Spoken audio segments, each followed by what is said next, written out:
হিসেবে উল্লেখ করেছেন। আয়েশা রাদিয়াল্লাহু তাআলা আনহার বর্ণনা, তিনি বলেন যে আক্কা রাসূলুল্লাহ সাল্লাল্লাহু আলাইহি ওয়াসাল্লাম আনিল হাসানি ওয়াল হুসাইনি ইয়াউমা সাবিঈ ওয়া সাম্মাহুমা।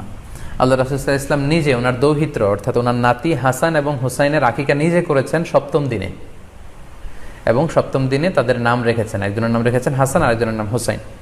অর্থাৎ হাসান রাদিয়াল্লাহু আগে জন্মগ্রহণ করেছিলেন, ওনার চেয়ে ছোট ছিল হুসাইন, উনি পরে জন্মগ্রহণ করেছেন। তো ওনাদের জন্মের পরে 7 দিন পরে আল্লাহ রাসূল সাল্লাল্লাহু আলাইহি ওয়াসাল্লাম ওনাদের আকিকা দিয়েছিলেন, এবং সপ্তম দিনে উনি আকিকাও দিয়েছেন এবং তাদের নামও রেখেছেন।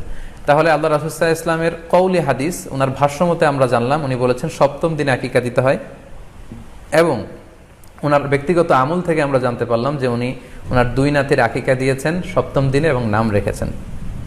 তাহলে এ থেকে আমরা সুস্পষ্ট বুঝতে পারি যে আকিকা দিতে হয় সন্তান জন্মগ্রহণ করার 7 দিন পর, সপ্তম দিনে।